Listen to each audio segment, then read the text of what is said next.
बिना सोचे समझे अपने डॉक्यूमेंट किसी अनजान व्यक्ति को देना कितना भारी पड़ सकता है, इसका जीता जागता उदाहरण सिरसा के गांव अली मोहम्मद में देखने को मिला है, जहां एक बार्बर यानी कि नाई की शॉप चलाने वाले राकेश कुमार को ऑनलाइन धनी ऐप से 10,000 का लोन लेना महंगा पड़ गया है। इस मामले में अब इनकम टैक्स विभाग की तरफ से लगभग 38 करोड़ के लेन देन को लेकर नोटिस मिला है। पीड़ित राकेश कुमार का आरोप है कि ऑनलाइन लोन में दिए गए डॉक्यूमेंट्स का दुरुपयोग करके उनके नाम से गुरुग्राम में फर्जी फर्म खोली गई, जिसमें लगभग 38 करोड़ का ट्रांजैक्शन दर्शाया गया है, जिसको लेकर उन्हें इनकम टैक्स विभाग की तरफ से नोटिस मिला है। राकेश कुमार ने कहा कि वो तो एक गरीब आदमी है और गांव में नाई की दुकान चलाता है और इस मामले से उसका कोई भी लेना देना नहीं है। राकेश कुमार ने इस सारे मामले को लेकर नाथुसरी चोपटा थाना में एक शिकायत दर्ज करवाई है, जिसमें उसने सारे मामले की जांच करवाने की मांग की है। वहीं थाना प्रभारी सुखदेव सिंह ने बताया कि उन्हें राकेश कुमार की 38 करोड़ रुपए के नोटिस बाबत शिकायत मिली है, जिसकी वो जांच कर रहे हैं। राकेश कुमार, ये 38 करोड़ का जो मामला क्या है सर? यो जी, मैं 10,000 रुपया लोन लिया था धनी ऐप से, वहीं मैंने आईडी दी थी, वहाँ से घपला हो गया जी। तो लोन मैं क्लोज करा दिया। रवि धवन को नाम है, सिरसा लड़का है, बिना आईडी दी।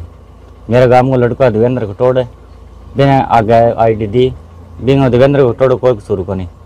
तो रवि क्या काम करता है? वो जी लोन में ऐप में धनी ऐप में लागिड़ो जी। तो ना सिरसा जी। तो आप गुड़गांव आपके नाम से फर्म खुली है? हाँ जी, आपका नाम, मेरा नाम खुल रही है जी। तो आपको क्या लगता है आपके डॉक्यूमेंट्स मिसयूज हुए? मिसयूज है जी। मैं गुड़गांव जाइए जी, 10,000 रुपया बे मतलब का लग जाए, सरसों कटन ला रहे, बे पैसा को नहीं, फिर आना बे और लगन ला रहे जी। तो अभी जो आप इनकम टैक्स डिपार्टमेंट या पुलिस में गए, क्या शिकायत दी है पुलिस में आपने? पुलिस तो बढ़िया दी है जी। नहीं, आपने क्या शिकायत कराई है? मेरे जी प्रमाण खातर कही बढ़िया इतना लिखे दे दियो कि इनकम टैक्स में जाओ, बटन तारी कार्रवाई चालू हो जाएगी। अब 9 तारीख को आपको लास्ट डेट है भरने की। हाँ जी। कैसे करेंगे? वो जी पुलिस लिख के दे दियो जी, वो बैठा जाके दे गया ना। तो अब इसकी जांच की मांग करते हो सर? हाँ जी, जांच करवाओ जाएंगे, न्याय दुर्भाव के यहाँ करके। वहीं पीड़ित राकेश कुमार के चाचा राजपाल ने बताया कि उनके भतीजे ने ऑनलाइन धनी ऐप से 10,000 रुपए का लोन लिया था, जिसकी एवज में उसने एक व्यक्ति रवि धवन को अपने डॉक्यूमेंट्स दिए, जिसने उनका दुरुपयोग कर गुरुग्राम में एक फर्म बनाई, जिसमें लगभग 38 करोड़ रुपए का लेन देन हुआ। मैं राकेश का चाचा हूँ और हमने जो ये लगभग 38 करोड़ का फर्जीवाड़ा है, ठीक है, ये धनी ऐप से लोन लिया था 10,000 रुपये का, और उसके बाद ऑनलाइन डॉक्यूमेंट दिए थे ये रवि धवन को अपने, ठीक है, उनको व्हाट्सएप डॉक्यूमेंट दिए थे। उसके बाद से ये फर्जीवाड़ा हो गए और इतना बड़ा फर्जीवाड़ा हो गया। आज 38 करोड़ रुपए का जो फर्जीवाड़ा मेरे नाम बोल रहा है सर भाई, राकेश के नाम बोल रहा है बेटे के, तो हम इससे निजात चाहते हैं। बार बार इससे बीच में 2020 की बात है, एक बार क्राइम ब्रांच लेके भी गया इनको गुड़गांव और वापसी छोड़ के गया, लेकिन अभी तक उसके बाद दोबारा से नोटिस आने शुरू हो गए हैं और हम इस फर्जीवाड़े से निजात चाहते हैं। जो बिल्कुल गरीब आदमी है, यहाँ पे नाई की दुकान करता है, हम पिछले कम से कम 20 साल से इसको जानते हैं, कोई वो नहीं है, कोई फर्जीवाड़े के किसी तरह का ये काम नहीं करता। सारा मामला हुआ कैसे? मामला शुरू में धनी ऐप से लोन लेने से शुरू हुआ था, 10,000 रुपये लिए, उसके बाद से हमें पता ही नहीं है, उसके बाद से नोटिस आने शुरू हुए हैं और ये बढ़ता जा रहा है, बढ़ता जा रहा है। आज हमें 38 करोड़ लगभग दिखाई दे रहा है। जो 10,000 आपने लोन लिए थे, क्या वो भर दिए गए थे? भर दिए गए, वो भर दिया गया। नहीं, आपको क्या लगता है भी जो डॉक्यूमेंट्स आपने उसको रवि धवन को, जो भी आप नाम बता रहे हो, उसको दिए, उसने आगे ये आपके डॉक्यूमेंट दे दिए, उसके बाद ये फर्जी फर्म खुली और सारा ट्रांजैक्शन हुआ? देखो, हम तो इसको यही मान सकते हैं ना, हमने दिए हैं, हमें अभी उसका कोई वो पता ही नहीं है ना, इस चीज़ का तो पता ही नहीं चल पाया। हमें तो ये पता चल रहा है कि आपके नाम पे फर्जी लोन हो रहा है, इतना इतना हो रहा है, 37 करोड़ का आप घोटाला करे बैठे हो, और हमें कुछ पता ही नहीं है। हमने उसमें से कुछ 5 रुपया भी नहीं बरत के देखा है, मेन बात ये है। तो पुलिस में आपने शिकायत दी है, तो उसमें क्या हुआ? आगे कार्रवाई करना अभी आगे चल रहा है। अभी 9 को तारीख है, उधर बुलाया है यहाँ पे थाने के अंदर, चोपटा थाने में ना, चोपटा थाने बुलाया। अभी इनकम टैक्स डिपार्टमेंट आप गए हो तो उन्होंने क्या कहा है?